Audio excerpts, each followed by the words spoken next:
Terima kasih Datuk Yang di-Pertua kerana memberi peluang kepada saya untuk turut serta dalam pembahasan ucapan Belanjawan 2024 tempoh hari. Datuk Yang di-Pertua, saya menyambut baik komitmen kerajaan dalam usaha ingin terus menoktakan kadar kemiskinan tegar di negara ini. Ini merupakan satu perkara yang amat baik kerana saya pasti semua bersetuju bahawa tidak ada seorang pun rakyat negara ini, malah di dunia ini, yang layak untuk hidup dalam kemiskinan. Kerajaan mengumumkan bahawa kadar inflasi negara telah mengucup sebanyak 2% berbanding tahun lalu. Namun meskipun petunjuk kadar inflasi ini mencatat penurunan, ia dilihat tidak semestinya memberi kesan kepada harga barang dan perkhidmatan bagi rakyat Malaysia. Ini kerana penurunan inflasi tidak selalunya bermaksud penurunan harga barang, ia juga didorong oleh faktor-faktor lain seperti penurunan trend kuasa pembelian dan perbelanjaan rakyat Malaysia. Apabila tidak terdapat penurunan harga barang, malah berlaku peningkatan harga akibat pelbagai faktor, terutama pada harga barangan keperluan harian seperti beras, telur, ayam dan lain-lain yang telah saya bangkitkan di Dewan Yang Mulia ini pada sidang yang lalu. Akhirnya, ia diterjemahkan menjadi satu faktor penyumbang kepada peningkatan kadar kemiskinan di negara ini. Datuk Yang di-Pertua, saya ingin mengambil perhatian Dewan Yang Mulia ini kepada isu kemiskinan bandar, terutamanya kepada golongan anak muda.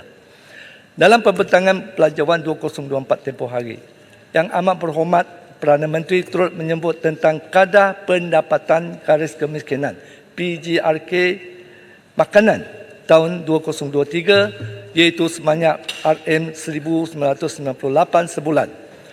PGK makanan mentarifkan keperluan harian kalori setiap individu mengambil kira makanan seimbang dan berkhasiat. Justru jika kita congak angka ini secara kasarnya, kos yang diperlukan untuk mendapatkan makanan seimbang dan sihat bagi isi rumah adalah sangat tinggi. Malahan jika kita ukur dengan gaji minimum seperti yang telah ditetapkan sebanyak RM1,500, semestinya jumlah ini adalah tidak mencukupi. Kita ambil contoh, golongan muda yang baru berhijrah ke ibu kota bagi mendapatkan pekerjaan, semestinya beban kos bukan makanan juga seperti pengangkutan, tempat tinggal dan perbelanjaan keperluan lain juga amat tinggi. Jadi persoalan di sini, apakah tindakan segera oleh kerajaan bagi membantu golongan muda yang baru mula mahu memulakan hidup terutamanya di ibu kota? Elemen yang diambil kira dalam keperluan makanan dan bukan makanan perlu ditambah baik untuk menggambarkan peningkatan kualiti dalam kehidupan. Saya ingin mencadangkan agar kerajaan berangka satu sistem bagi membolehkan golongan muda yang baru memulakan kerja dan berhijrah dalam tempoh 12 bulan pertama mendaftar bagi menerima bantuan asas, tidak hanya termaktub pada pemberian STR semata-mata, namun juga meliputi semua aspek kesejahteraan dalam hidup di bandar. Sistem ini akan membolehkan bantuan diberikan secara bersasar dan sampai kepada pemohon dengan melihat keperluan mereka bagi meneruskan kehidupan terutamanya dalam tempoh kritikal ketika baru mendapat pekerjaan. Datuk Yang di-Pertua, apabila kita berbincang mengenai isu kemiskinan ini, ia merupakan satu isu rakyat meretasi mana-mana kumpulan etnik atau kaum di negara ini. Saya pasti kerajaan hari ini melalui inisiatif-inisiatif yang telah diumumkan dalam pembentangan Belanjawan 2024 amat cakna mengenai nasib terutama kepada semua rakyat tanpa mengira kaum.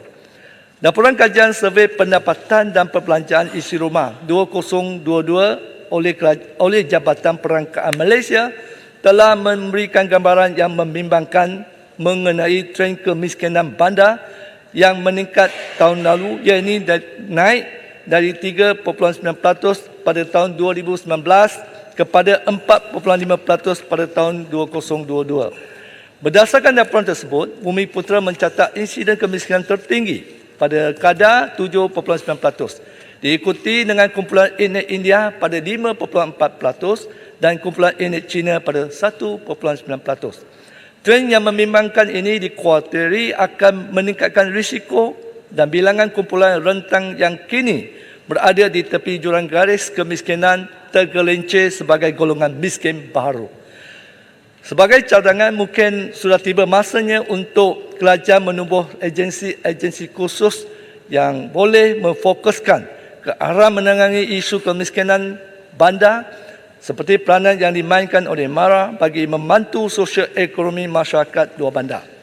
Agensi-agensi khusus tersebut kemudiannya boleh dimanfaatkan sebagai agensi yang membina dan menawarkan peluang pekerjaan termasuk bidang perniagaan.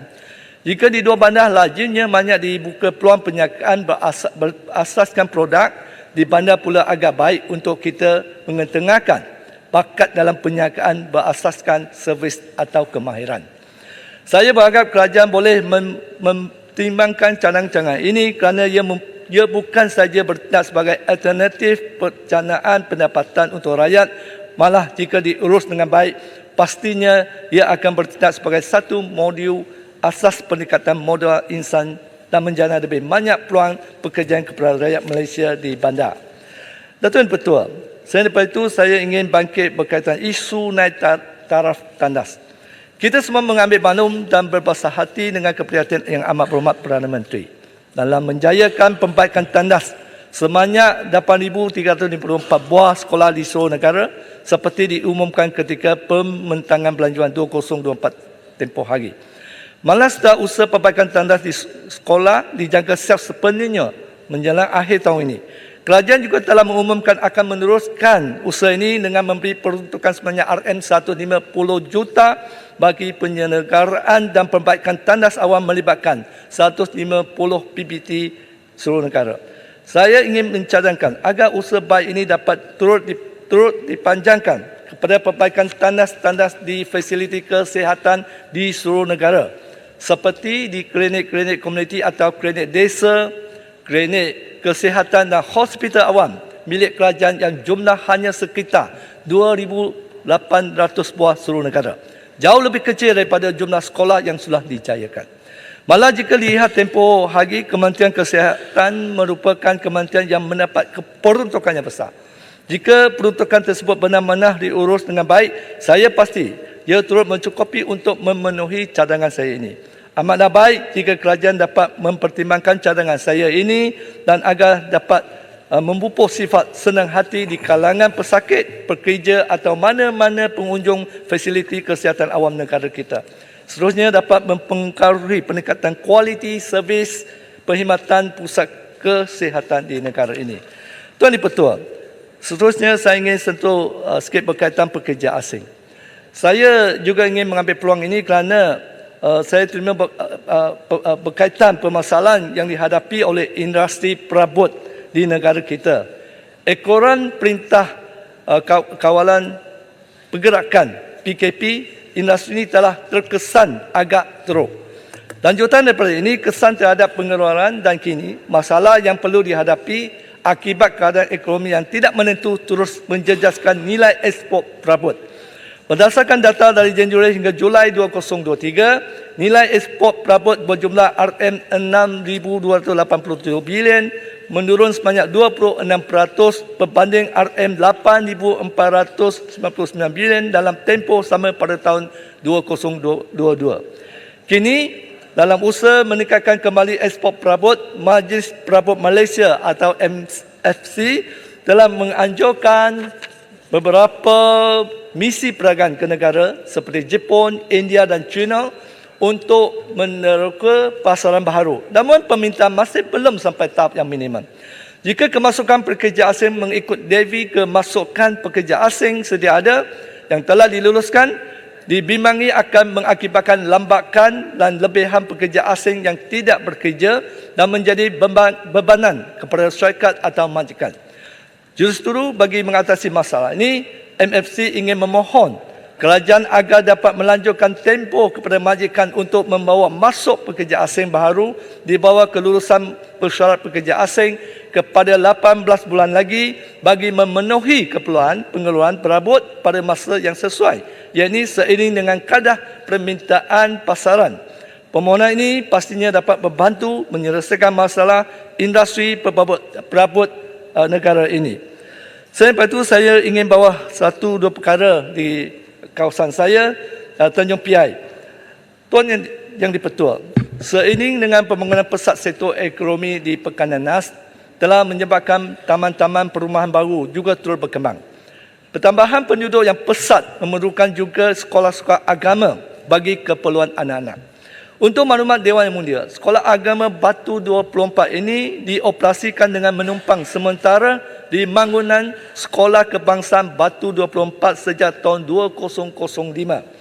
Hingga hari ini, satu tapak telah direservkan untuk Sekolah Agama Batu 24 iaitu di Lot 7376 di Taman Utama Pekanan Nas. Namun pada ketika ini, sekolah agama ini mempunyai murid selamai 386 orang dan menggunakan 9 bilik rajah dan 1 bilik guru di tingkat 4 Sekolah Kebangsaan Batu 24. Keselamatan pelajar kurang terjamin dengan kedudukan bangunan sekolah agama yang terletak di tingkat 4 kawasan dan bilik yang terhad juga kurang memberi keselesaan dan agak sukar untuk pihak sekolah menjalankan aktiviti sekolah. Pejabat Pendidikan Agama Daerah Pontian telah membuat cadangan kepada bahagian pendidikan agama negeri Johor untuk pembinaan sekolah agama Batu 24 di atas tapak untuk direservkan untuk memerlukan kos pembinaan sebanyak RM20 juta saja, namun masih tertangguh. Sehubungan itu, saya selaku ahli Parlimen Tanjung Piai menyokong penuh dan pohon kepada kerajaan supaya memberi peruntukan sebanyak RM20 juta untuk membantu merealisasikan pembinaan sekolah agama Batu 24 untuk keselesaan pembelajaran anak-anak rakyat di Tanjung Piai. Tuan-tuan Pertua, satu lagi isu yang saya ingin bangkitkan ialah berkaitan dengan pencemaran najis burung merpati di sekolah, terutama di kawasan luar bandar termasuk di Parlimen Tanjung Piai. Di sepanjang tempoh penguasaan Perintah Kawalan Pergerakan PKP lalu, sekolah-sekolah telah ditutup dalam tempoh yang panjang dan telah berlaku kejadian di mana burung-burung merpati telah menghuni bangunan sekolah dan telah menyebabkan masalah najis burung merpati yang sangat mencemarkan hingga ke tahap bilik-bilik raja tidak dapat digunakan. Masalah ini masih tidak dapat diatasi kerana koloni merpati telah bertahan untuk bersarang dan membiak. Sebagaimana maklumat Dewan Yang Mulia ini, najis burung boleh membawa kepada gangguan kesihatan. Di Parlimen Tanjung Piai, sebanyak 25 buah sekolah dikena pasti menghadapi masalah pencemaran najis burung merpati ini. Sekolah rendah, sekolah menengah, sebanyak 25 buah sekolah. Difahamkan, pihak sekolah juga telah mengambil inisiatif membuat tindakan yang perlu tetapi berhadapan dengan kekangan peruntukan menyebabkan tidak banyak dapat dilakukan dan masalah ini masih berterusan. Ini disebabkan kos menenangi dan membaik pulih baik bilik-bilik tercemar akibat pencemaran najis burung merpati ini memerlukan kos yang besar. Difahamkan, Pejabat Pendidikan Daerah Pontian telah membuat anggaran kos sebanyak RM30,000 setiap sekolah yang terlibat dan memerlukan jumlah peruntukan sebanyak RM750,000 keseluruhannya.